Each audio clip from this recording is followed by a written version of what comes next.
Voilà, nous continuons notre thème que nous sommes en train de partager sur un faux pas peut ruiner tout son avenir. Nous sommes en train de partager sur les troisième ligne que nous avions intitulé les rapports sexuels hors mariage.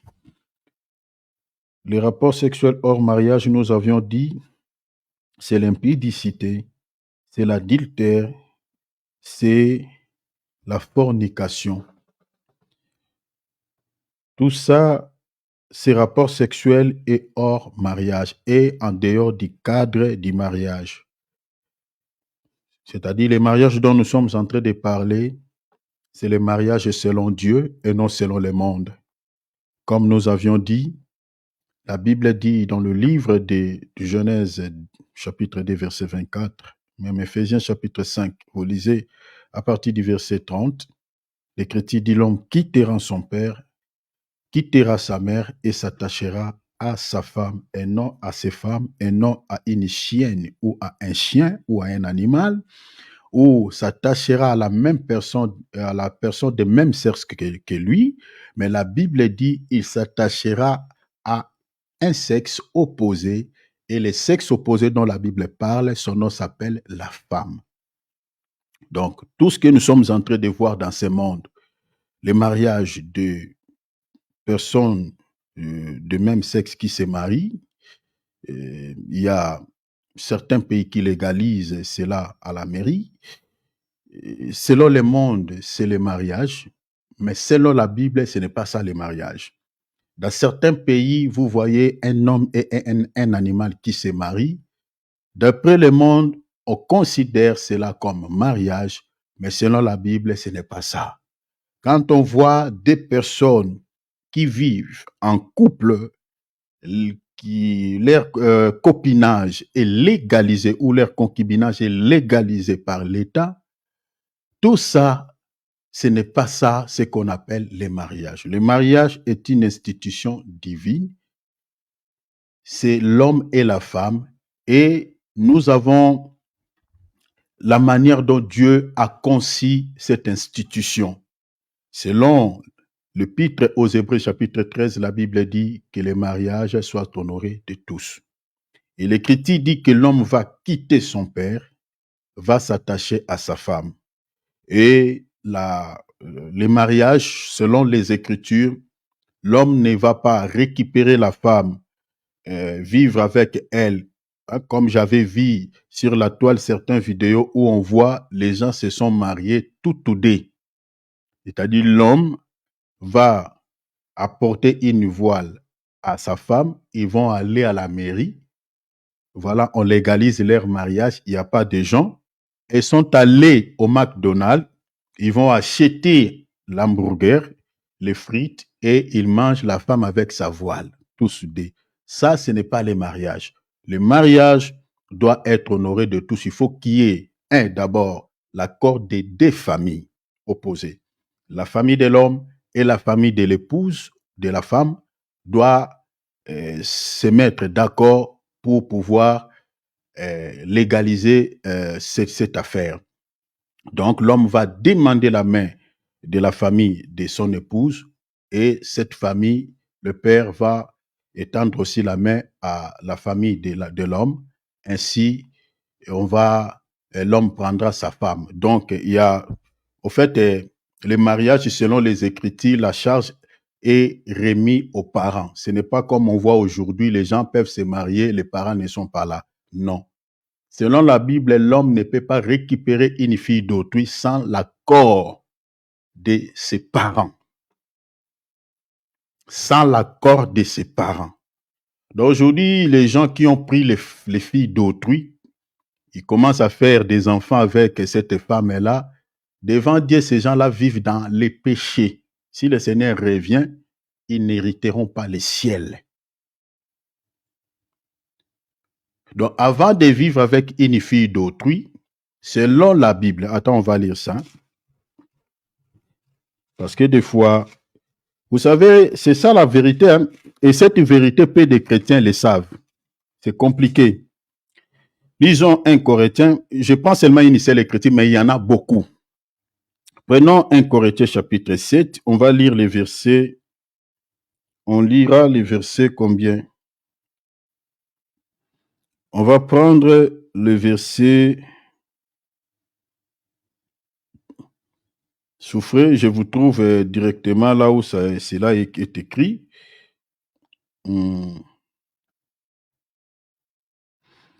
Voilà, je prends les versets 36.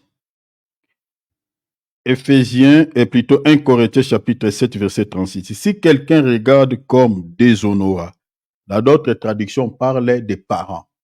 Louis II, des fois, au lieu de parler seulement des pères, il dit si quelqu'un. Donc, les quelqu'un là, c'est le père et la mère. Dans d'autres traditions, c'est comme cela, c'est traduit. Si quelqu'un regarde comme déshonorant pour sa fille, vous voyez, donc on parle d'un père, d'une mère. Parce que la Bible dit l'homme quittera son père et sa mère, s'attachera à sa femme. Donc la femme aussi va quitter son père et sa mère. Alors la Bible dit trouve déshonorant pour sa fille dépasser l'âge nubile et comme nécessaire de la marier. Vous voyez? Donc ici, vous voyez que même la fille n'a pas le pouvoir. Donc c'est le père ou les parents qui donnent sa fille en mariage. Ça, c'est selon la parole. Ce n'est pas tout ce qu'on voit aujourd'hui, voilà, dans le monde. Au fait, les parents peuvent refuser aussi de donner leur fille en mariage. Ils ont ce pouvoir-là. Dieu les a donné ça. Ils peuvent refuser un homme. Vous voyez? Donc, la Bible dit s'il trouve nécessaire de la marier. L'Écriture dit qu'il fasse ce qu'il veut. Il ne pêche point qu'on se marie. Vous voyez cela? Donc, là, parce que Dieu, dans la Bible, il a distribué des tâches. Il y a des tâches que Dieu a remis aux hommes de Dieu, il y a des tâches que Dieu a remis aux autorités et il y a des tâches que Dieu a remis aux parents. Vous voyez? Donc, les pasteurs qui marient leurs filles, les filles d'autrui, sans l'accord ou les avis de leurs parents, ces pasteurs-là commettent ce qu'on appelle les péchés. Vous voyez? Ils ne savent pas, ils ne comprennent pas ce qu'on appelle les ministères. Ils sont dans la déviation. Vous ne pouvez pas marier une fille d'autrui sans l'accord, sans l'avis de son parent. Alors, c'est ça les mariages. Donc, la Bible ne parle pas des chiens. Alors, tout ce que vous voyez dans ce monde, comme j'avais dit, les gens qui se marient avec des chiens, les gens qui se marient, les personnes de même sexe qui se marient, voilà les gens qui vivent dans ce qu'on appelle les pax, les gens qui vivent dans les concubinages, tout ça, Dieu les classe dans ce qu'on appelle le péché. Ils vivent dans l'impudicité, ils vivent dans l'abomination, et ces gens-là, s'ils ne se repentent pas, ils seront sévèrement jugés par le Seigneur de gloire. J'étais en train de parler de l'adultère. Je disais que l'adultère est un péché grave et très, très grave aux yeux de Dieu. Est un péché. On avait vu tout ceci hier. Comment est-ce que Dieu a frappé un homme, un monsieur, parce qu'il avait, il avait couché avec la femme qui était mariée. Il avait connu cette femme-là qui n'était pas sa femme. Je suis dans Genèse chapitre 12, verset 14 à 19. Et comme l'adultère, c'est un péché qui n'offense pas seulement son prochain, mais son offense aussi Dieu, Dieu ne laisse jamais impuni ses péchés. Et comme j'avais tantôt dit que le péché de l'adultère, c'est un péché qui apporte beaucoup de soucis dans la vie des gens. Quand on voit aujourd'hui certaines personnes qui meurent subitement, certaines personnes qui sont frappées par des maladies mystiques, souvent c'est à cause aussi de ces péchés d'adultère. C'est un péché qui afflige le cœur de Dieu. Dieu ne tolère pas l'infidélité. Il n'aime pas ça. Dieu n'aime pas l'adultère. Si vous lisez même dans Malachie, Dieu est en train de réprimander les hommes qui sont infidèles à leurs femmes. Il dit, le Seigneur dit, j'étais témoin quand tu avais pris cette femme sur laquelle aujourd'hui tu es devenu infidèle. Vous voyez, le Seigneur est en train de dire, avant que les gens sachent, quand tu aimais cette femme, moi j'étais là. Et aujourd'hui tu es devenu infidèle à cette femme-là. Il y a des femmes, des hommes qui sont devenus infidèles à leurs femmes, tout simplement pourquoi? Après avoir découvert les cadeaux, il a mangé le contenu et puis c'est bon. Il commence à avoir encore envie des autres partenaires. Vous savez, quand tu te maries avec une femme, il faut que ta motivation soit pure. Si ta motivation n'est pas pure pour pouvoir se marier avec une femme, c'est vice-versa, c'est aussi pareil pour les femmes. Tu es une femme, ta motivation n'est pas pire vis-à-vis de cet homme. Dans le passé, toi, tu as déjà conduit des grands cars. Et dans les mariages, tu ne trouves pas que l'homme là n'est pas un grand car, il est juste une petite voiture. Et toi, tu as besoin de grands cars. Prie le Seigneur qui te délivre de cet esprit, de cette possession. Parce qu'il y a plein de réalités. Il y a des hommes qui sont insatisfaits, il y a des femmes qui sont insatisfaites, et maintenant, comme issus, ils veulent maintenant vivre dans l'adultère, alors qu'ils sont déjà mariés. On a ce genre de réalités dans certains couples. Il faut prier Dieu. C'est pour cela, j'aimerais aujourd'hui parler un peu de la virginité. Mais avant que j'en arrive là, je vais terminer d'abord sur l'adultère. L'adultère, c'est un péché qui offense Dieu. On a vu comment est-ce que Dieu a frappé Pharaon par des pleux. Beaucoup de gens qui sont sortis avec des hommes d'autrui. Beaucoup de femmes qui sont sorties avec, beaucoup des hommes qui sont sortis avec des femmes d'autrui et des femmes qui sont sorties avec des hommes mariés. Vous êtes sous le coup de la malédiction, mais vous ne vous rendez pas compte. C'est un péché que Dieu ne tolère pas. Dieu n'accepte pas. Il y a toujours un châtiment.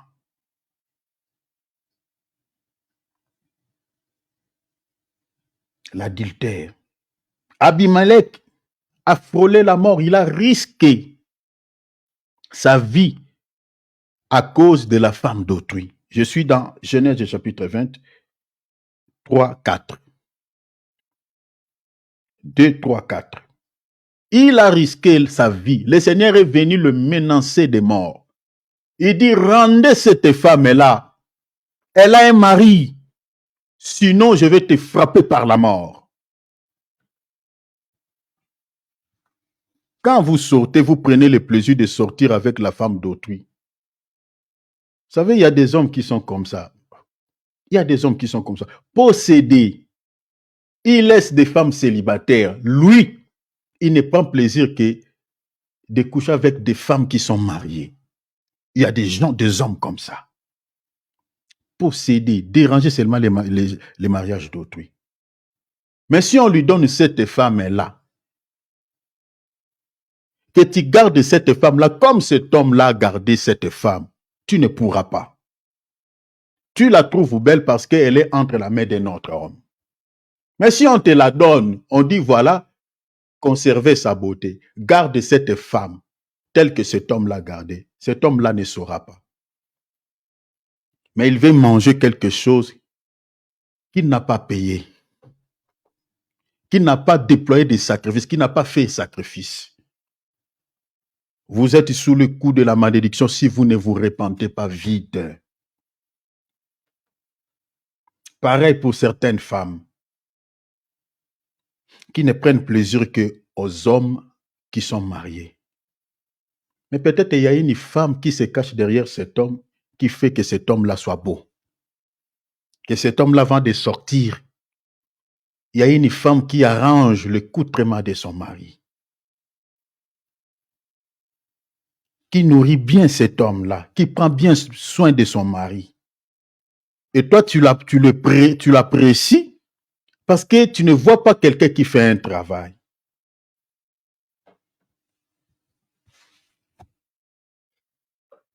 L'adultère, c'est un péché qui peut traîner même votre vie à la mort. On a vu notre bien-aimé Joseph. Joseph n'a pas accepté de coucher avec la femme de son maître. Il dit non, non, non. Je ne vais pas commettre un si grand mal aux yeux de l'Éternel. Je ne vais pas pécher contre Dieu. Rappelez-vous de David. David a pris la femme de quelqu'un. Le Seigneur dit, comme tu as pris la femme de ce monsieur, tu vas mourir. David, tu vas mourir. Je vais frapper, la mort entrera dans ta famille. L'épée ne s'éloignera pas dans ta famille. Il avait perdu 2 de ses enfants. Il avait perdu. Il a dit à Nathan, j'ai péché contre l'Éternel. Quand tu tombes dans les péchés d'adultère, tu ne pêches pas contre seulement un homme, mais contre Dieu. Chers enfants de Dieu, nous devons comprendre ces choses et fuir ces péchés, s'éloigner de ces péchés.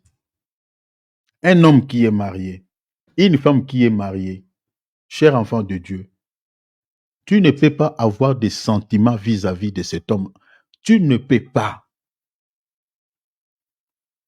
L'adultère, vous savez, dans la Bible, j'aimerais qu'on lise une écriture. Hein. Vous allez comprendre.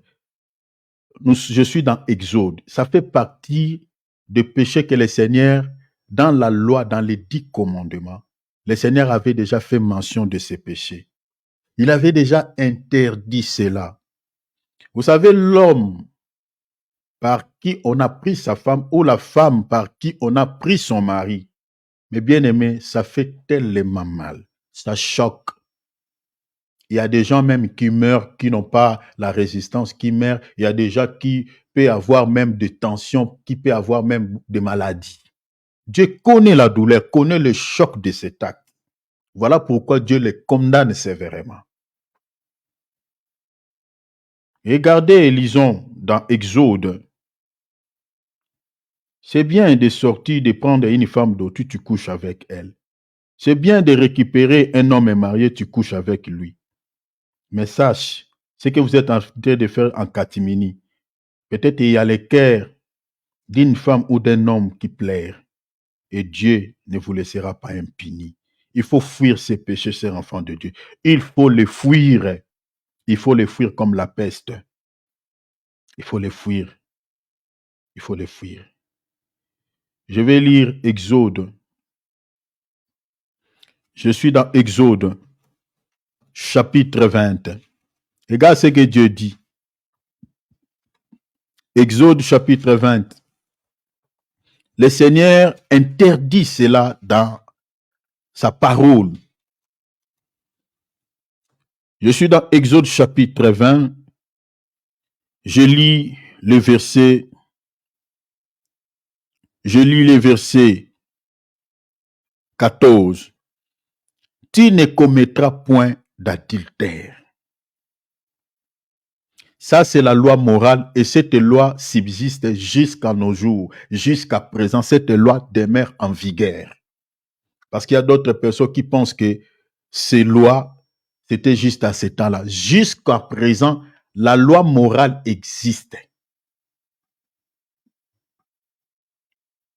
Tu ne commettras point d'adultère. Dans le verset 17, le Seigneur dit, tu ne convoiteras point la femme de ton prochain. Il y a des gens qui ont de la convoitise envers la femme des autres. Mais non, non, non.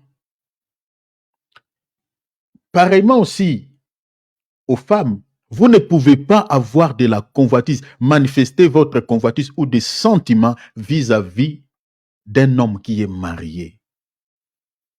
Le Seigneur l'interdit. Tu ne convoiteras point la femme de ton prochain.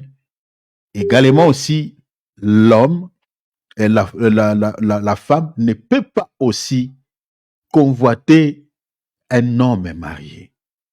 Le Seigneur interdit l'adultère. Mais regardez ce péché d'adultère, comment est-ce que le Seigneur l'explique aussi. Je prends cela dans une autre dimension. Matthieu chapitre 5. Regarde comment le Seigneur explique cela. Dans cette dimension. Je suis dans Matthieu chapitre 5, j'ai lu le verset 28. Mais moi, je vous dis, je commence au verset 27. Ici, le Seigneur est en train de répéter Exode chapitre 20, verset 14. Vous avez appris qu'il a été dit, tu ne commettras point d'adultère. Le Seigneur répète cela, mais il ajoute un élément. Il dit, mais moi, je vous dis que quiconque regarde une femme pour la convoiter a déjà commis un adultère avec elle dans son cœur. Vous voyez? Donc, en fait, le Seigneur, il a répété les versets 14 et les versets 17 d'Exode chapitre 20. La Bible dit, tu ne convoiteras point la femme de ton prochain. Maintenant, le Seigneur, il dit, celui qui regarde une femme pour la convoiter, la convoitise est un péché. Pour la convoiter, la Bible dit, il est déjà tombé dans l'adultère, dans son cœur avec cette femme-là.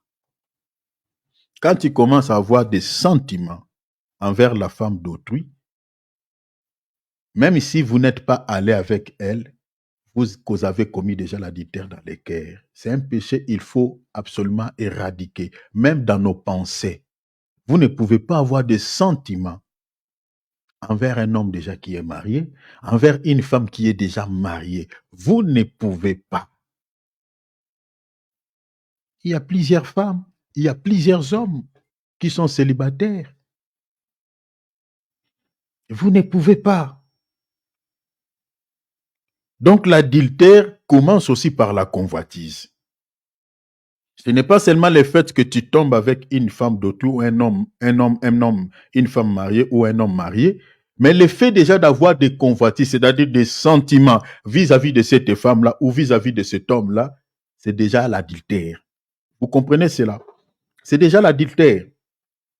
La Bible dit, celui qui regarde une femme, vous pouvez remplacer même la femme par l'homme, ou l'homme qui regarde ou la femme qui regarde un homme marié.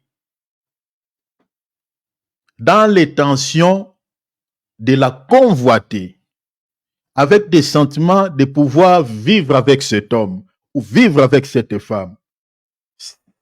Ces tensions-là, ces sentiments-là, l'Éternel, le Seigneur les considère déjà comme l'adultère.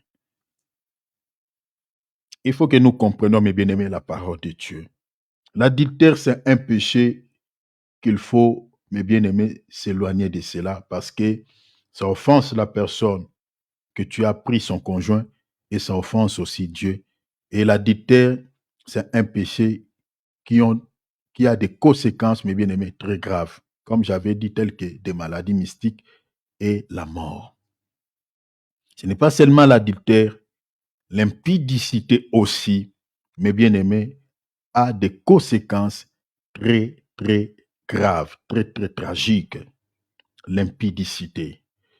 Si vous regardez dans la Bible, l'impudicité, les conséquences de l'impudicité d'Amnon, mes bien-aimés, a eu comme conséquence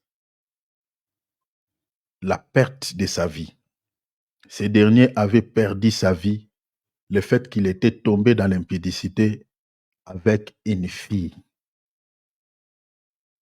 Il avait eu des sentiments vis-à-vis de cette fille, et une fois couché avec cette fille, il a dégoûté cette fille. Au lieu de rester avec cette fille-là, il l'a dégoûtée. Et en dégoûtant cette fille, après 2 ans, le frère de cette fille va les tuer.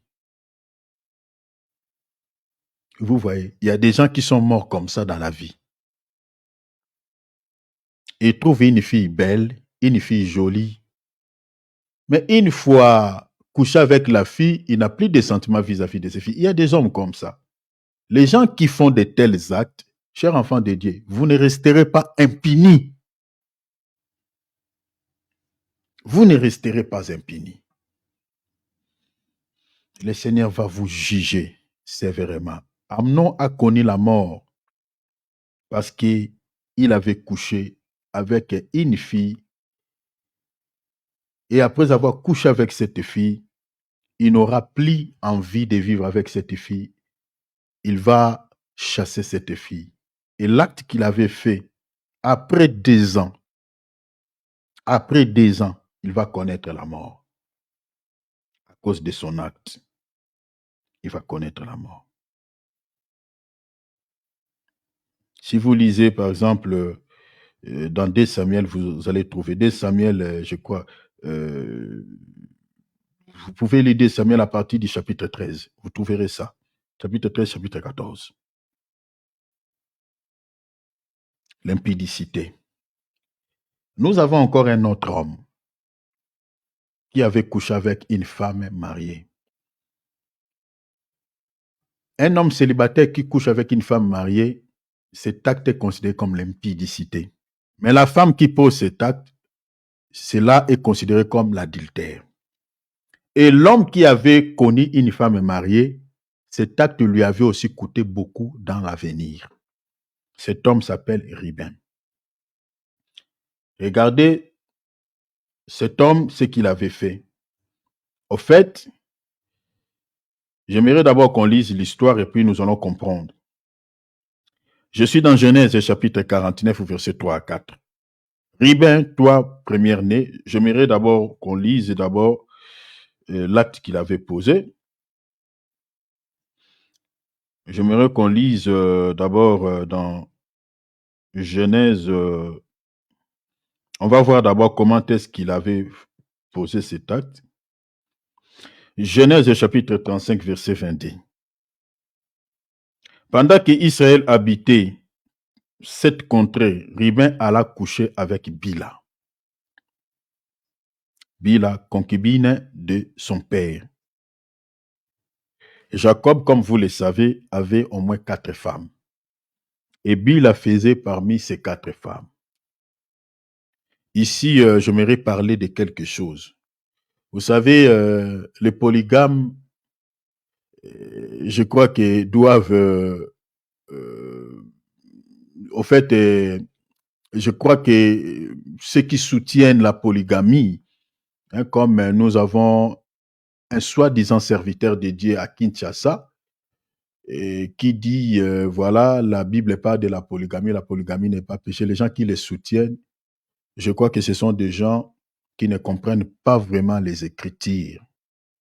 Parce que la polygamie, dans tous les cas, mes bien-aimés, n'a aucun intérêt. Ce n'est pas bien. Parce que un seul homme satisfaire plusieurs femmes, tu ne pourras pas. Je crois que l'une des causes qui avait fait que la femme de Jacob puisse tromper son mari, c'était, je crois, à cause de l'insatisfaction.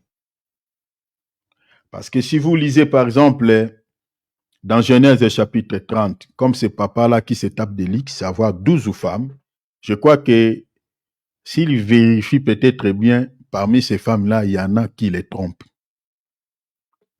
Je crois qu'il y en a qui les trompent. Parce qu'il ne pourra pas satisfaire toutes les femmes. Ça, on le sait parce que c'est écrit, c'est connu. Mais tous les hommes qui ont eu plusieurs femmes dans la Bible, je crois que ces femmes-là ont fini peut-être par les tromper parce qu'elles n'étaient pas satisfaites vis-à-vis de ces hommes. Regardez par exemple dans Genèse chapitre 30, verset 15. On va lire 15 et 16. La Bible dit, et elle lui répondit, est-ce se peut que tu aies pris mon mari? Elle, là, c'est Léa. J'ai pris les versets en chemin. Vous pouvez remonter un peu dans les versets 14-12. Parce que Rachel avait demandé à Léa les mandragores. Les mandragores, c'était des fruits Il dit, est-ce que tu peux me donner les fruits parce que c'est son fils qui avait amené ces mandragores, il avait récupéré ça dans les champs. Maintenant, Léa va demander Rachel va demander à Léa, la première femme, de pouvoir lui donner les mandragores. Maintenant, Léa va répondre à Rachel et dit, elle lui répondit, est-ce que tu aies pris mon mari pour que tu prennes aussi les mandragores de mon fils? Et Rachel dit, eh bien, il couchera avec toi cette nuit pour les mandragores de ton fils. Donc, il a cédé le mari à Léa parce que Jacob aimait beaucoup plus Rachel et c'est là où il dormait. Il dormait plus dans la maison de Jacob, de Rachel que Léa. Alors, Rachel va céder Jacob pour une nuit en contrepartie avec ses mandragores. Et regardez maintenant, le verset 16 de la Bible dit, le soir, comme Jacob revenait des champs, Léa sortit à sa rencontre et dit, c'est vers moi que tu viendras, car je t'ai acheté pour les mandragores de mon fils. Et il coucha avec elle cette nuit. Donc, il coucha avec elle cette nuit. Donc, vous voyez ici, si vous lisez les versets suivants, il était même tombé enceinte le même jour. Donc, même les femmes n'étaient pas satisfaites. Vous voyez? Donc, les femmes pouvaient même faire l'échange du mari en contrepartie avec des objets, avec quelque chose. Est-ce que tu ne peux pas céder, mais céder aujourd'hui mon mari? Comme ça, je te donne ça. Donc, les femmes avaient des pensions, avaient des désirs. Mais maintenant, Bill aussi faisait partie des femmes de Jacob. Donc, vous voyez que les gens qui vivent dans la polygamie font souffrir tellement ces femmes-là. Vous voyez, c'est connu dans la Bible. Donc, chaque femme voulait que l'homme puisse dormir avec lui. Vous voyez? Et les autres là, comme elles étaient un peu inférieures, maintenant, qu'est-ce qu'il va faire? Quand Ribin va la proposer le sexe, et la femme de Jacob va céder. Parce que des fois, Jacob dormait tout le temps chez Rachel, tantôt, de temps en temps, peut-être chez Léa. Maintenant, Bila, parce qu'il y avait aussi Zilpa, et Bila et Zilpa, des fois, c'est privé. Donc, vous comprenez que les gens qui soutiennent la polygamie, ce n'est pas bon. Et je pense que ces gens-là auront toujours des soucis, peut-être auront des enfants qui ne seront pas leurs enfants. Parce que ces femmes-là, en tout cas, finiront toujours par les tromper. Et c'était ça le cas de cette femme qui se nomme Bila, va tromper son mari Jacob, va aller coucher avec qui? Avec Ribin, qui était le premier-né de Jacob. Mais la conséquence de cet acte, c'est que Ribin avait fait, va lui rattraper dans le futur. Va lui rattraper. Si vous lisez par exemple dans Genèse chapitre 49, verset 3 à 4, regardez, Jacob, au soir de sa vie, il était en train de bénir ses enfants. Mais selon la loi, Jacob ne peut pas commencer à bénir les deuxièmes parce qu'il a eu 12 fils, et ça comptait les filles. Donc, ces 12 fils-là, Jacob devait commencer par bénir d'abord les premiers-nés qui étaient Ribin. Mais Jacob n'a pas pu bénir Ribin à cause de cet acte-là, le fait qu'il avait couché avec sa femme. Genèse chapitre 49, verset 3-4. Regardez, Jacob se rappellera. Ribin, toi mon premier-né, ma force, et le prémisse de ma vigueur, supérieur en dignité et supérieur en puissance, un petit comme les eaux. Regarde, Jacob dit, tu n'auras pas la prééminence car tu es monté sur la couche de ton père, tu as essuyé ma couche en y montant. L'acte qu'il avait fait lui avait coûté. Jacob ne l'a pas béni. Et sa bénédiction a été donnée aux enfants de Jacob, aux fils de Jacob. Si vous lisez 1 Chronique chapitre 5, verset 1er, c'est là, la Bible dit le fils de Ribin, premier-né d'Israël, car il était le premier-né, mais parce qu'il suya la couche de son père, son droit d'aînesse fut donné au fils de Jacob. Vous voyez, rappelez-vous de Jacob et Ésaü. Vous savez, les droits d'aînesse dans la Bible, quand on parle des droits d'aînesse, c'est une bénédiction, c'est la bénédiction. Vous savez, Ésaü a perdu la bénédiction auprès de Jacob à cause de quoi? Parce qu'à cause des droits d'aînesse, parce qu'il avait vendu son droit d'aînesse à Jacob. Vous comprenez? Donc, une fois que ton droit d'aînesse est vendu, en réalité, tu as vendu même ta bénédiction. Et c'est là, à cause de quoi? À cause de l'acte qu'il avait posé. Les gens pensent que voilà, commettre l'impudicité, bon, quand on tombe dans l'impudicité, c'est, voilà, tu as pris du plaisir pendant juste 10 minutes, 15 minutes, et bien c'est bon. Mais ce que tu vas payer, ça peut être toute votre vie. Juste ces petits actes que tu as posés, pendant quelques minutes là que tu as pris du plaisir, mais ça peut gâcher tout ton avenir. Comme ce monsieur ici. Il a raté une bénédiction toute sa vie. Toute sa vie. Il y a la vie de certaines personnes qui sont bloquées parce qu'il était sorti avec une femme qui n'était pas la femme de ce monde. Je connais un cas d'un jeune homme qui vivait dans la prostitution et une nuit, il va aimer une femme, voilà, dans la rue. Il va amener cette femme-là chez lui. Amenant cette femme-là, la femme va se transformer comme un animal gigantesque et le monsieur va être inoptisé.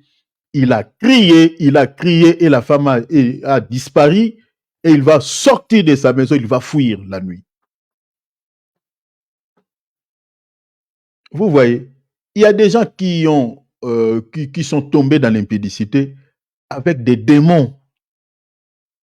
Avec des démons. Moi, je suis désolé pour les gens qui cherchent des prostituées. Je suis désolé. Quand vous couchez avec une prostituée, vous êtes quantième dans la vie de ces prostituées. Quantième. Parce que la prostituée, c'est sa vie. Il y a des gens qui ont maudit leur vie. Il y a des gens qui ont récupéré des malédictions. Il y a des gens qui ont récupéré des mauvais sorts. Il y a des gens qui ont récupéré, voilà, beaucoup de soucis dans leur vie. Juste à cause quoi? Parce qu'il était sorti avec un homme qui est possédé, avec une femme qui est possédée par de multiples démons. Parce que la Bible dit, quand on couche avec un homme ou avec une femme, vous devenez un seul corps. Maintenant, si la femme est possédée par des démons, en devenant un seul corps, c'est-à-dire, vous avez partagé la même malédiction, vous avez partagé le même souci que la femme a, ou avec le même souci que l'homme a. Chers enfants de Dieu, vous savez, quand la Bible nous interdit certaines choses, le Seigneur a mis des choses dans un cadre un peu propre, mais bien aimés, respectons Dieu et faisons des choses telles que le Seigneur l'a placé. C'est pour notre bien. Quand on parle de la crainte de Dieu, ce n'est pas Dieu, voilà, ce n'est pas pour les bénéfices de Dieu, c'est pour notre bénéfice. Dieu ne tombe jamais malade. Dieu ne connaîtra jamais la mort. C'est nous qui tombons malades, c'est nous qui connaîtrons un jour la mort. Ce n'est pas Dieu. Il y a des gens qui ont ramassé des problèmes juste en allant avec une femme, en allant avec un homme. Juste pendant 30 minutes, la vie de la personne est entrée dans des complications. L'impudicité. Ribin, toute sa vie, est entré dans des complications à cause de l'acte qu'il avait fait. Ribin. L'impudicité. Il a perdu sa bénédiction. Il a tout perdu à cause de cet acte. Nous devons fuir l'impudicité.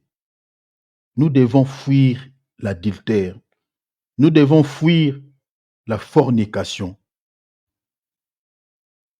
Vous êtes en train de vivre dans la fornication, dans les concubinages. Chers enfants de Dieu, faites tout de pouvoir s'en libérer. Si vous voulez que le Seigneur vous bénisse, cherchez comment vous devez s'en libérer. Cherchez comment vous devez s'en libérer. Dans nos églises aujourd'hui, comme j'avais dit précédemment ici, c'est rare de voir qui est le mariage. Je connais pas mal des églises. C'est rare. Une année, 2 ans, vous n'entendez pas un frère, vous n'entendez pas un mariage qui a eu lieu dans cette église-là. Moi, je me suis toujours posé la question, les jeunes qui sont dans ces églises, les jeunes frères qui ne sont pas mariés, vivent comment? Vivent comment? Et si vous avez la loupe spirituelle, vous loupez bien. Vous allez voir qu'il y a des impudicités comme pas possible dans ces assemblées. Aujourd'hui, je suis désolé, aujourd'hui, des enfants de 15 ans ont perdu la virginité. Les filles, 15 ans, 14 ans, 12 ans, voire même, qui ne sont plus vierges. Des garçons qui ont perdu la chasteté.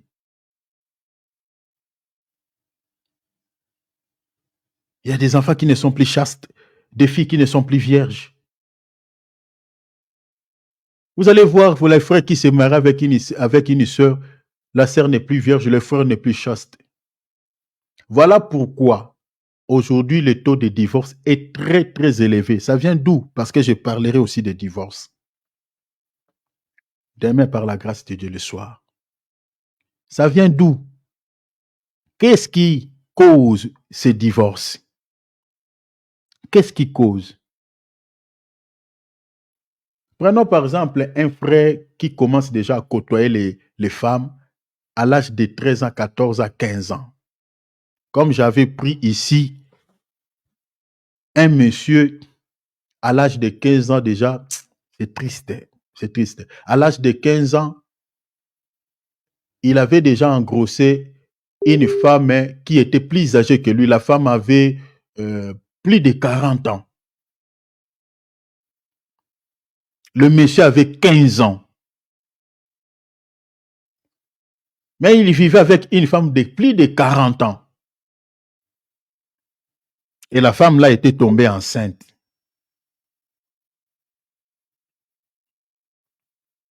Maintenant, prenons ce genre de cas. Le monsieur là, qui a déjà connu les femmes à cet âge-là, maintenant, lorsqu'il aura maintenant peut-être 30 ans ou 35 ans, maintenant, il connaît déjà plusieurs femmes. Il a connu déjà plusieurs goûts. Maintenant, quand il va se marier avec une femme, vous pensez qu'il va supporter de vivre avec une seule femme? Il ne supportera pas. Il ne supportera pas. Jamais. Jamais. Parce que toutes les femmes qu'il a côtoyées dans son passé, chaque femme a sa manière de fonctionner. Maintenant, quand il va vivre maintenant avec cette femme-là, une seule femme dans le foyer, il ne pourra pas. Pareil avec les femmes qui ont côtoyé des femmes, des hommes plutôt,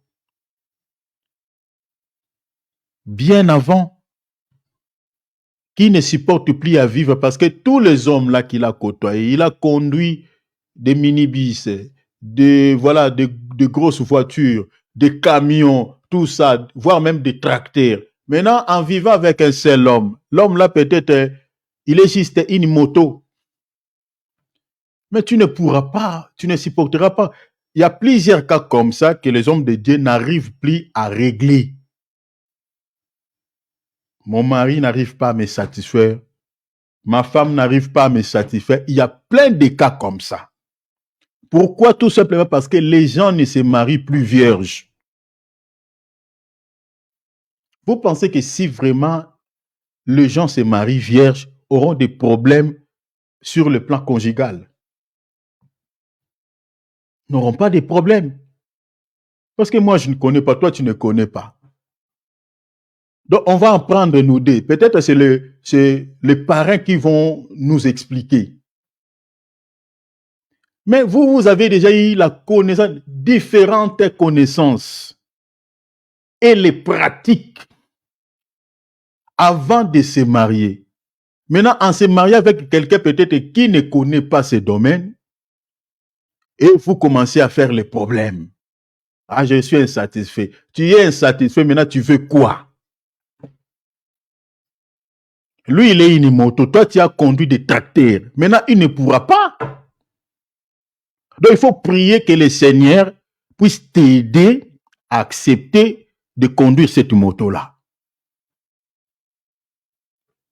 Il faut que tu pries le Seigneur qu'il réduise tes pensées et tes désirs.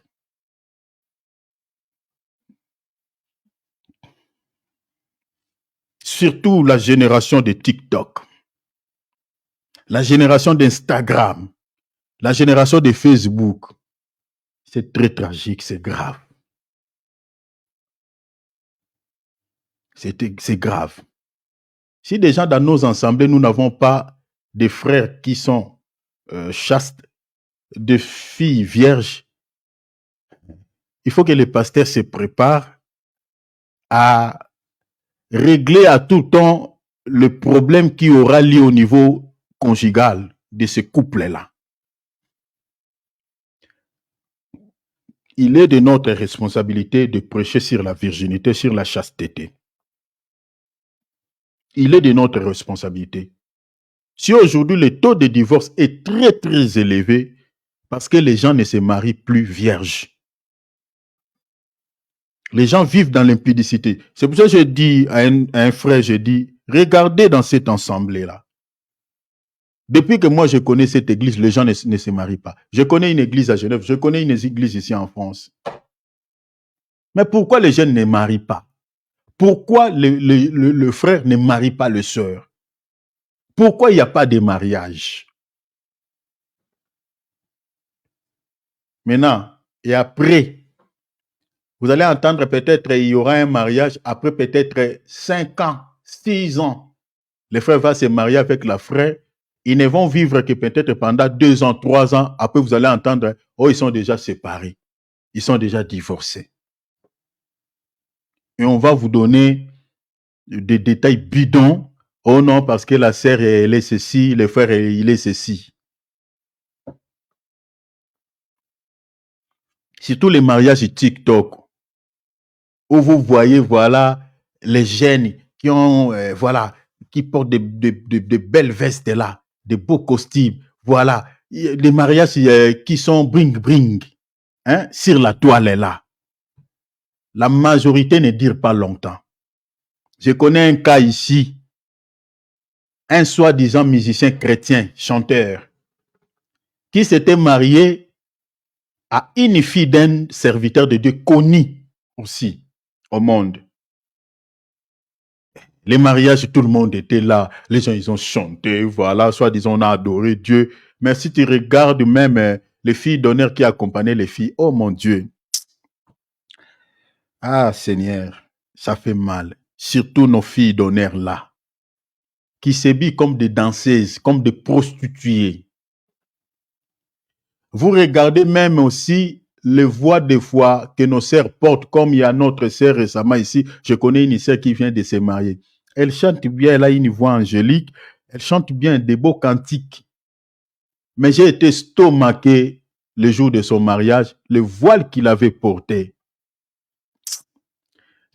Ça laissait tous ses seins, ses parties, son thorax, tout était exposé. Je ne sais pas même, il s'est marié même avec un enfant de Dieu. Je ne sais pas son mari était où.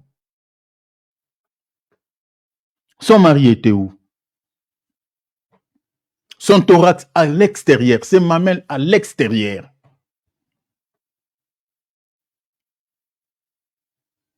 Tout ça, c'est aussi de l'adultère, c'est aussi de l'impudicité. Parce que l'impudicité, c'est aussi des actes de provocation.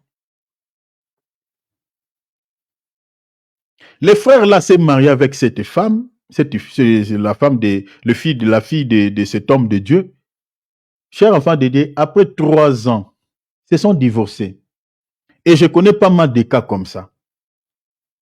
Ils se sont divorcés. Et les raisons qu'ils donnent, voilà, il y a des raisons bidons. Ah voilà, il y a ça, il y a ça, il y a ça, il y a ça. Les couples ne durent plus longtemps. Les mariages qui durent peut-être, c'est la génération de vieux qui nous ont donné naissance. Moi, mon père, jusque-là, il est là toujours avec ma maman. Mais les autres mariages, notre génération à nous, ça dure plus longtemps. Le taux de divorce dans notre temps est très, très élevé. Très, très élevé. Les gens se marient le matin, divorcent le soir. Tout simplement à cause de quoi? Parmi des causes majeures, c'est les rapports sexuels. L'un ou l'autre n'est pas vraiment satisfait. Parmi les causes. Il y en a tant d'autres, mais ça, c'est parmi des causes majeures. Je parle en guise de cause parce que nous avions réglé quelques problèmes de couple et la majorité des cas, c'était ça. L'homme n'arrive pas à satisfaire sa femme ou l'homme n'est pas satisfait auprès de sa femme. Maintenant, posez-vous des questions. Pourquoi la femme se sentait insatisfaite et pourquoi l'homme se sent insatisfait? Parce que les gens ne se marient plus vierges. Les gens commencent d'abord à vivre dans l'impudicité. Commencent à vivre d'abord dans la fornication. Avec plusieurs partenaires. Maintenant, quand il aura un seul partenaire, il va se chercher maintenant à s'engager avec un seul homme ou avec une seule femme. Vivre dans un mariage, ça devient tout un problème. Mais regarde ce que la Bible dit. 1 Corinthiens 7, 25, on va lire les versets 28, 36, 37. Pour ce qui est des vierges, vous voyez, l'apôtre Paul parlait des vierges. Que ce soit l'homme ou que ce soit la femme. Pour ce qui est des vierges, je n'ai point d'ordre du Seigneur, mais je donne un avis comme ayant récit du Seigneur miséricorde pour être fidèle. Si tu te maries, tu n'as point péché. Et si la Vierge, vous voyez, la Vierge s'est mariée. La Bible parle des vierges. Moi, je me demande pourquoi on ne prêche pas sur la virginité dans nos assemblées. Pourquoi on ne prêche pas ça?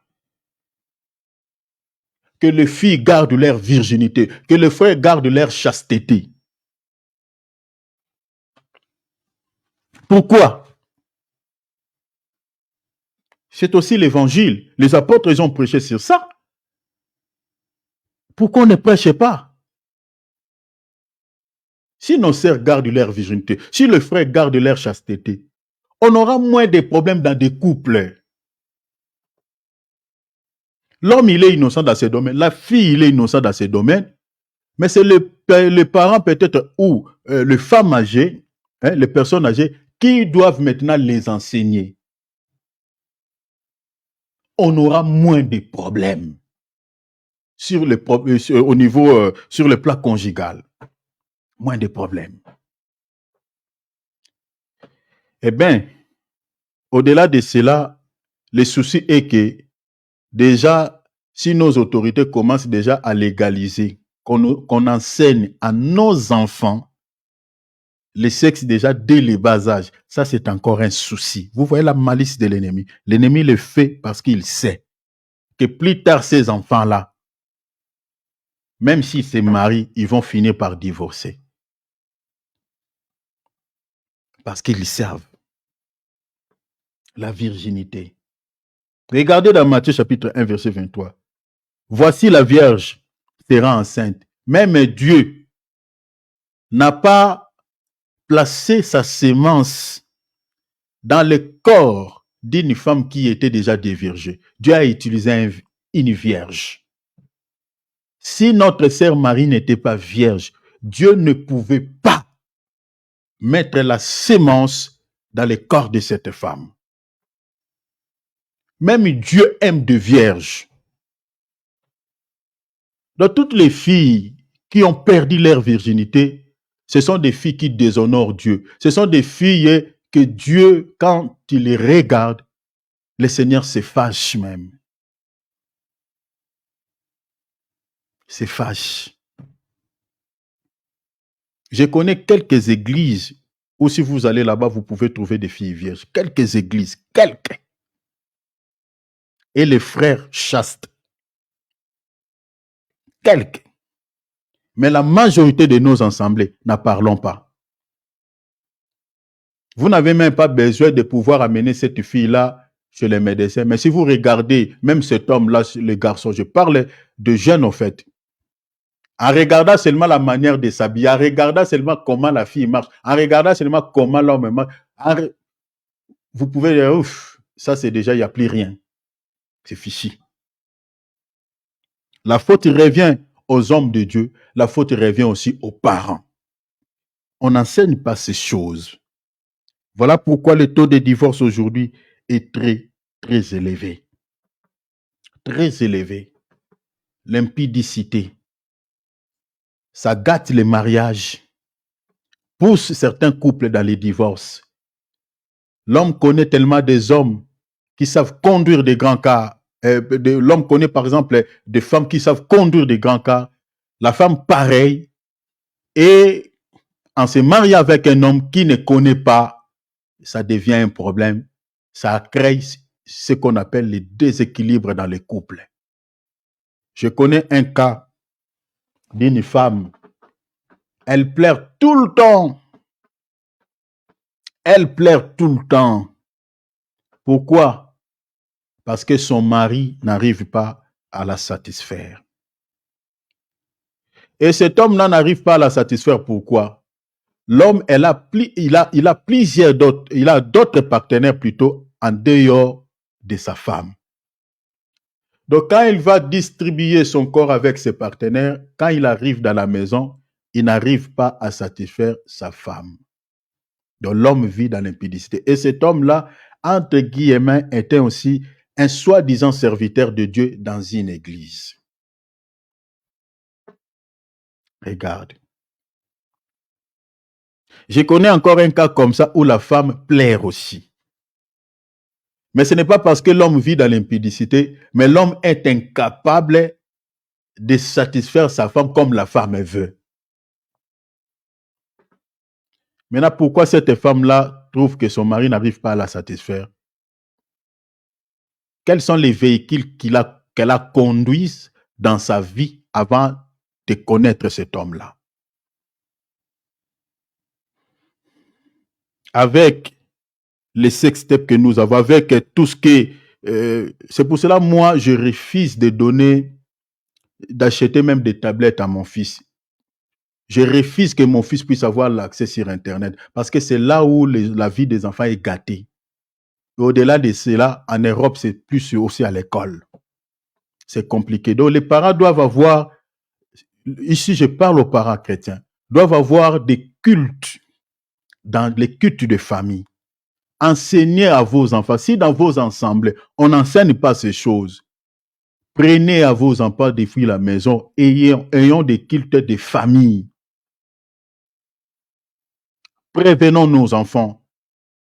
Prions pour nos enfants qu'ils gardent leur chasteté, qu'ils gardent leur virginité. Ça va les aider dans l'avenir.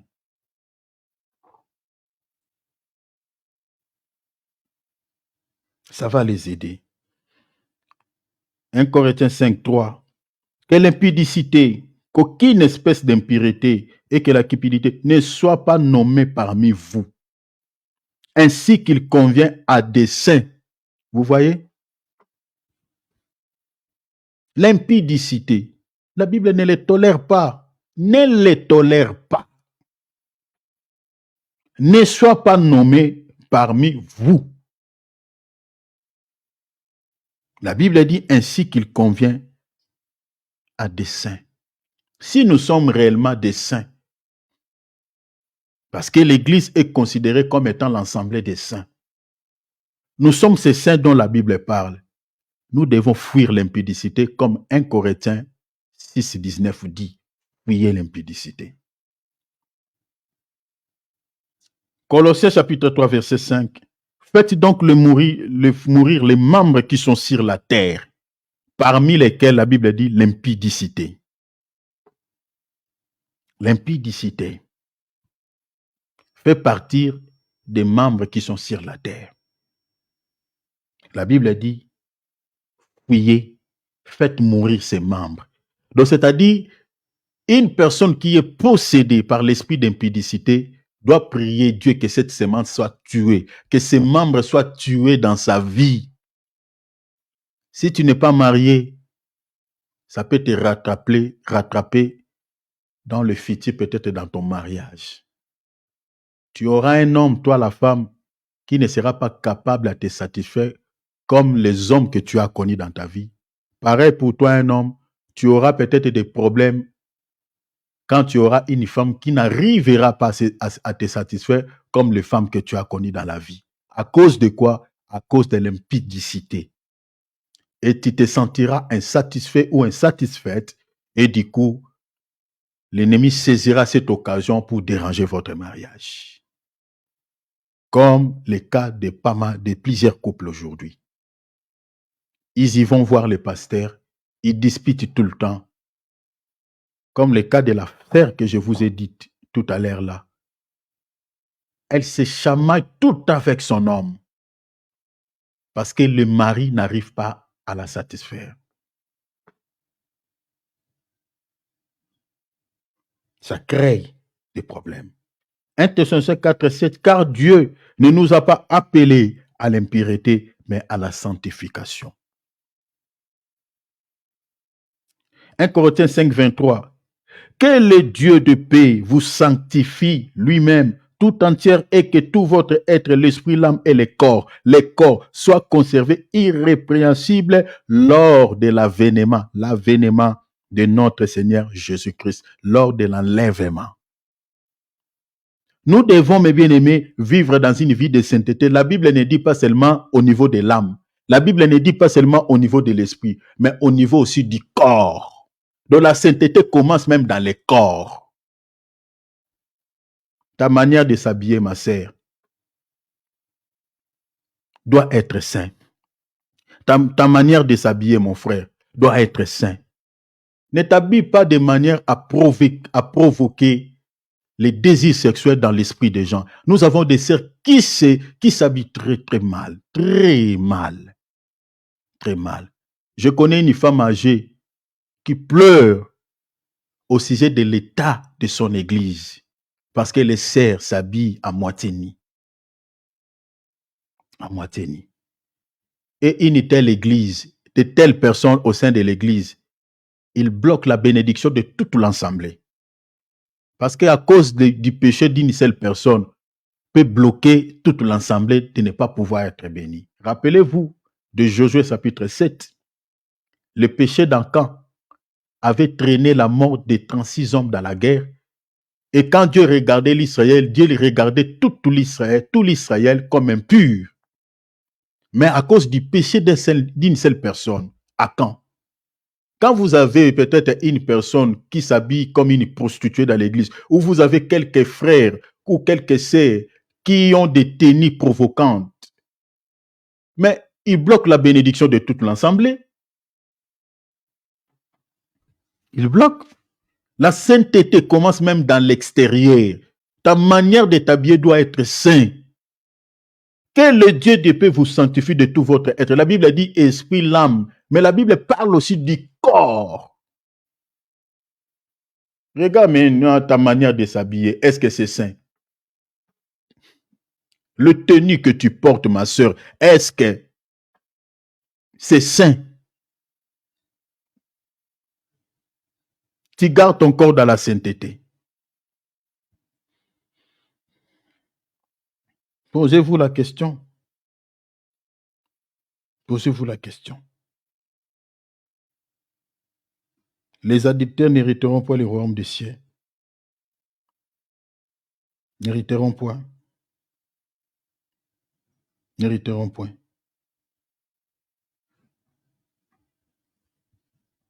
Il faut que nous nous puissions, mes bien-aimés, abandonner ce genre de pratiques dans nos assemblées. Il faut que nous demandions à Dieu de pouvoir nous aider à ne pas vivre dans ces choses. Je vais terminer en lisant cette écriture. 1 Corinthiens 5, 11. Maintenant, ce que je vous ai écrit, c'est de ne pas avoir de relation avec quelqu'un qui se nomme frère et impudique. Quelqu'un qui se nomme frère, mais qui vit dans l'impudicité. L'apôtre Paul, ici, nous interdit d'avoir des relations avec de telles personnes. Ça d'abord dans l'église, dans des milliers de l'assemblée. Toi, tu sais que la sœur la vit dans l'impudicité, le frère la vit dans l'impudicité, mais toi, tu as des relations avec lui ou avec elle. Un jour, tu tomberas dans l'impudicité comme lui. La Bible nous interdit formellement d'avoir des relations avec des gens qui se nomment frères ou sœurs, mais qui vivent dans l'impudicité. Regardez, la Bible est allée même plus loin. La Bible a dit ou cupide, ou idolâtre, ou outragé, ou ivrogne, ou ravisseur. La Bible a dit de ne pas même manger avec un tel homme. Donc tu sais que cette sœur-là, elle vit dans l'impudicité. Ce frère-là vit dans... La Bible nous interdit même de manger avec de telles personnes. Pourquoi? Vous voyez comment la Bible est en train de nous faire fuir de l'impudicité, de nous éloigner de l'impudicité. Vous voyez comment? Donc, une personne qui vit dans l'impudicité, vous ne pouvez pas avoir des relations avec lui. Je vous avais donné mon témoignage ici. Je connais un gars ici à Genève. Ce monsieur-là, c'est vraiment un impudique en outrance. Un impudique comme pas possible. Il a cherché de toutes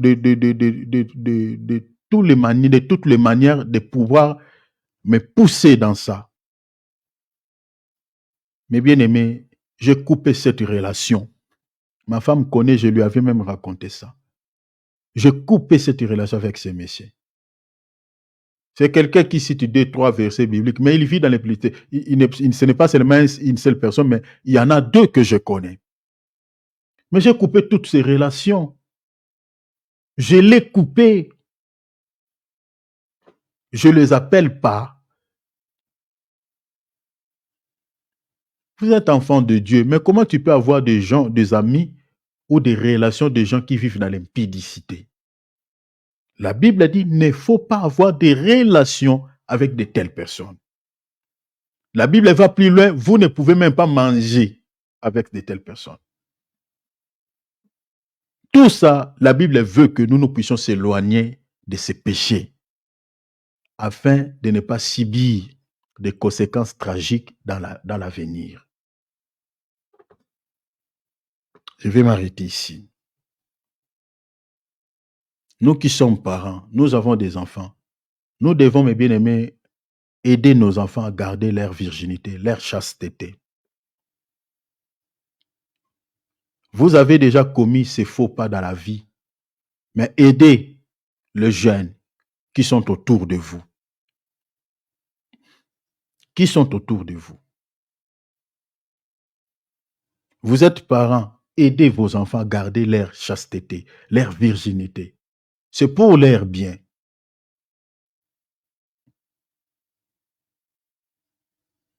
Aujourd'hui, peut-être certaines conséquences que nous subissons, nous vivions avec, nous acceptons de vivre avec, c'est à cause de cela. Parce qu'on a vécu dans ces choses. C'était notre vie dans le passé. Et aujourd'hui, nous payons les prix.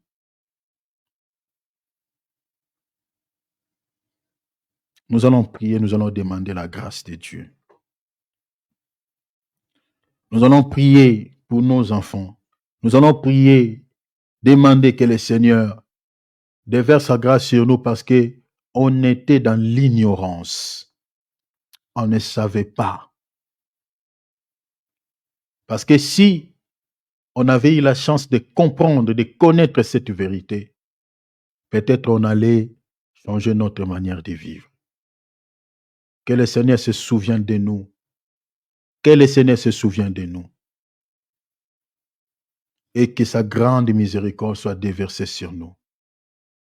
Vous êtes dans un couple, tu es insatisfait, tu es insatisfaite auprès de ton conjoint.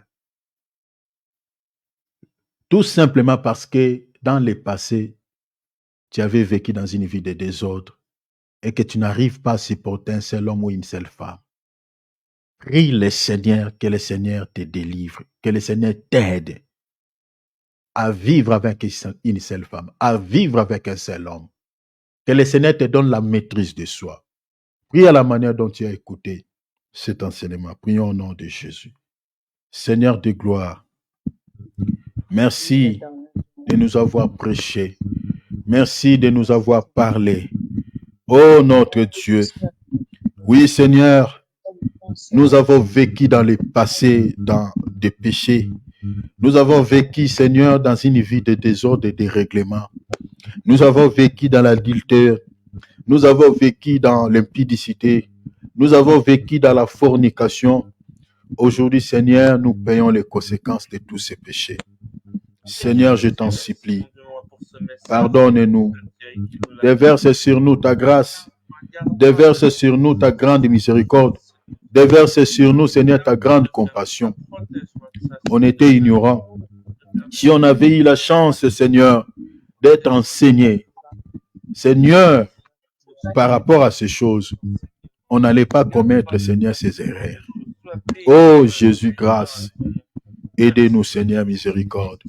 Je prie pour mes frères, je prie pour mes sœurs qui sont en couple, qui n'arrivent pas, Seigneur, qui sont insatisfaits. Seigneur, parce qu'ils ne supportent pas un seul homme ou une seule femme à cause de ce qu'on a vécu dans le passé. Jésus, donne-nous la maîtrise. Donne à ce couple la maîtrise. Donne à cette femme la maîtrise de soi. Donne à cet homme la maîtrise. Seigneur, de pouvoir se maîtriser. De pouvoir accepter de vivre avec cet homme. De pouvoir accepter de vivre avec cette femme. De pouvoir, Seigneur, se sentir satisfait auprès de cette femme, auprès de cet homme. Seigneur, aidez-nous, Seigneur. Nos passés nous créent beaucoup de soucis aujourd'hui. Ce qu'on a fait dans le passé nous crée beaucoup de soucis aujourd'hui. Oh Jésus, s'il te plaît, je prie pour mes enfants. Jésus, s'il te plaît, que mes enfants gardent leur chasteté. S'il te plaît, Seigneur, nos filles gardent leur virginité. Seigneur, nous avons aujourd'hui beaucoup de soucis dans des couples. Les femmes, Seigneur, beaucoup de déséquilibres dans certains couples à cause du problème conjugal. Seigneur, s'il te plaît, parce que nos enfants ont perdu la virginité. Nos enfants ont perdu la chasteté. Seigneur, s'il te plaît, oh, que ta grâce, Seigneur, puisse être déversée sur nous. Seigneur, nous avons compris que les rapports sexuels hors mariage, c'est un faux pas. C'est un faux pas. Qui peut, Seigneur, déranger notre futur? Qui peut, Seigneur, compliquer notre avenir? Nous te supplions, Père. Aidez-nous, Seigneur, qui ont commis des erreurs dans le passé, de pouvoir être des enseignants de ceux qui nous entourent, des jeunes qui nous entourent, de nos enfants, de nos filles, de nos fils, Seigneur, s'il te plaît, dans le nom puissant de Jésus. Oh notre Dieu, aide-nous, notre Dieu, à vivre, Seigneur, dans une vie qui t'honore, à apprendre cela à nos enfants, de vivre une vie qui t'honore, de vivre dans une vie, Seigneur, qui te plaît, dans le nom précieux de Jésus. Dans le nom précieux de Jésus. Dans le nom précieux de Jésus. Je te bénis, je te loue. Je te rends l'honneur et la gloire. Sois béni, Papa. Sois élevé, Papa. Merci pour le temps que tu nous donnes. Au nom de Jésus. Remettons cette soirée entre les mains du Seigneur. Que cette soirée soit une soirée bénie, une soirée agréable, une soirée de paix. Prions au nom de Jésus. Seigneur, nous remettons cette soirée entre tes saintes mains. Ça soit une soirée bénie, ça soit une soirée de paix. Jésus, s'il te plaît. Seigneur, s'il te plaît. Je te prie, Père, je te prie, le roi des gloires, que cette soirée, Seigneur, je te prie d'être avec nous. Cette soirée, Seigneur, je te prie de pouvoir nous aider. Cette soirée, Seigneur, je te prie de pouvoir nous soutenir. Cette soirée, Seigneur, je te prie, Père, de pouvoir, Seigneur, d'être avec nous. Au nom de Jésus. Seigneur, s'il te plaît, préserve-nous de tout mal. Seigneur, s'il te plaît, dors avec nous. Seigneur, s'il te plaît, protège-nous pendant le sommeil. Seigneur, s'il te plaît, bénis nos vies. Dans le nom de Jésus. Dans le nom de Jésus. Dans le nom de Jésus. Alléluia. Restons tranquilles, je vais clôturer. Père, je te loue, je te bénis. Merci pour le temps que tu nous donnes. Seigneur, je te donne toute la gloire. Je te rends l'honneur et la gloire. Je te remercie, Papa. Merci infiniment, Seigneur, pour le temps que nous avons eu dans ta présence. Je bénis ton peuple au nom de Jésus. Seigneur, ceux qui sont malades, soient guéris au nom de Jésus. Que ceux qui ont des problèmes trouvent des solutions au nom de Jésus. Seigneur, je remets la vie de mon frère et de ma sœur entre tes saintes mains, au nom de Jésus. Et loin de nous, Seigneur, toute surprise désagréable de la part de Satan, de la part de l'ennemi, dans le nom puissant de Jésus. Jésus, fais-nous vivre, Seigneur, selon ta grâce, selon ta grande miséricorde. Déverse sur nous, Seigneur, ta grâce. Déverse sur nous, Seigneur, ta grande compassion. Déverse sur nous, Seigneur, la grâce divine, je t'en supplie, Père. Bénis chacun de nous. Résous les problèmes de chacun d'entre nous. Donne la solution à nos problèmes dans le nom puissant de Jésus. Souviens-toi de mon frère et de ma sœur. Souviens-toi, Seigneur. Je sais que tu es capable d'éradiquer les conséquences de tout ce que nous avons commis dans le passé. C'est possible avec notre Dieu. Nous plairons suite à ce que nous avons fait dans le passé. Nous avons vécu dans une vie de dérèglement, de l'impudicité, d'adultère, de fornication. Aujourd'hui, Seigneur, nous payons le prix de ce qu'on avait sémé. Miséricorde. Miséricorde. Nous avons compris. Et aidez-nous, Seigneur, à enseigner ces choses à nos enfants. À prévenir nos enfants de ces choses, de ne pas vivre dans une vie d'impudicité, dans une vie de copinage, dans une vie, Seigneur, de dérèglement. Parce que les conséquences sont lourdes. Les conséquences sont très tragiques. Donne-nous, Seigneur, cette capacité d'instruire nos enfants, de dire à nos enfants de garder la virginité, de dire à nos enfants de garder la chasteté. Donne-nous, Seigneur, le temps de pouvoir enseigner ces choses à nos enfants. Je te bénis, Père. Préserve-nous, Seigneur, de l'impudicité. Préserve-nous, Seigneur, de la fornication. Préserve-nous, Seigneur, de l'adultère. Préserve-nous de ces péchés au nom de Jésus-Christ. La Bible nous recommande de vivre dans une vie de sainteté.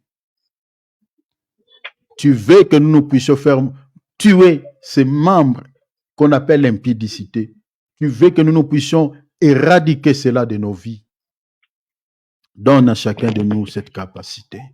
Dans le nom de Jésus. Je remets le programme, Seigneur, de demain entre tes saintes mains.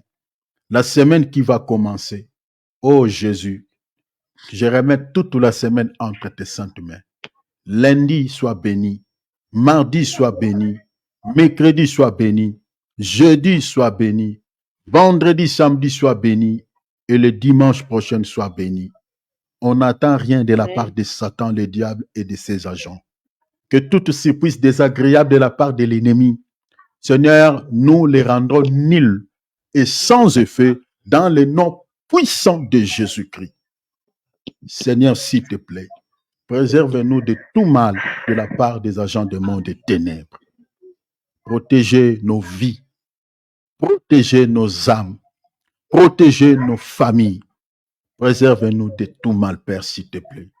Dans ce monde, sans la main de l'Éternel, Seigneur, nous sommes exposés à tout vent, à tout danger. Mais nous croyons à la sécurité divine. Car il est écrit, si l'Éternel ne garde, celui qui garde gardera en vain. Seigneur, protège-nous. Veille sur nos âmes, dans le nom de Jésus. Je te loue, je t'adore. Donne-moi la force de pouvoir te servir. Et dispose mes frères et sœurs de pouvoir toujours, Seigneur, être là, Seigneur, dans ce programme, afin que nous continuions, comme il est recommandé dans la parole, errer celui qui persévérera jusqu'à la fin. Que nous puissions persévérer, que nous puissions être là pour écouter ces vérités, afin de sauver nos vies lors de l'avènement de notre Seigneur et Sauveur Jésus-Christ. Je te donne toute la gloire au nom de Jésus. Merci, Papa, de nous avoir exaucés. Dans le nom précieux du Seigneur Jésus, que nous avons ainsi prié. Amen. Acclamons le roi de gloire. Acclamons le Seigneur. Donnons-lui gloire. Amen. Alléluia. Amen. Gloire à Dieu. Que le Seigneur Jésus-Christ vous bénisse. Saluons-nous les uns les autres. Comme d'habitude, nous sommes la famille de Dieu. Soyez bénis, ma sœur Nicole, maman Adrienne.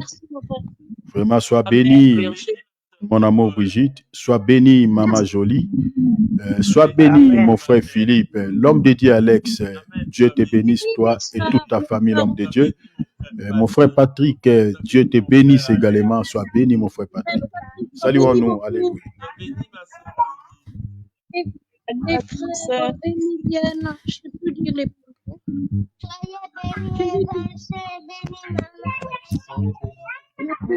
Amen, Alexia. Amen. Tu donneras la liste des sœurs, je ne sais pas dire les prénoms.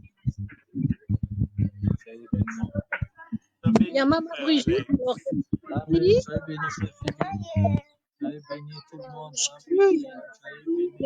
j'entends une petite chouchou là. C'est Alexia qui parle. Hein? Alexia, Nicole te salue. Merci, Seigneur. Bénis beaucoup, frère. Merci, Patrick. La poupée qui parle là, comment elle s'appelle déjà? Alexia. Non? Alexia. Je me rappelle de la petite. De maman Brigitte, maman Adrienne, j'en oublie plein. Il y en a plein d'autres, je m'en pardon. Bénisse maman Adrienne. Maman Amen. Adrienne. Et puis les autres mamans avec les frères, s'il vous plaît. Amen. Béni. Amen. Je vous souhaite tous une très belle soirée. Demain à 20h, je crois, si je ne vous envoie pas les messages, donc nous allons nous réunir. On partagera sur les divorces. Donc, par la grâce de Dieu. Aujourd'hui, je mets un point virgule sur les rapports sexuels hors mariage. Demain, nous allons partager sur les divorces. Donc, nous allons expliquer ce que c'est les divorces selon la Bible. Sinon, passez très belle soirée au nom de Jésus-Christ. Ciao. Amen. Bonne soirée, frère. Dieu bénisse. Amen, mon frère Philippe. Sois béni, mon frère. Dieu bénisse, Nicole.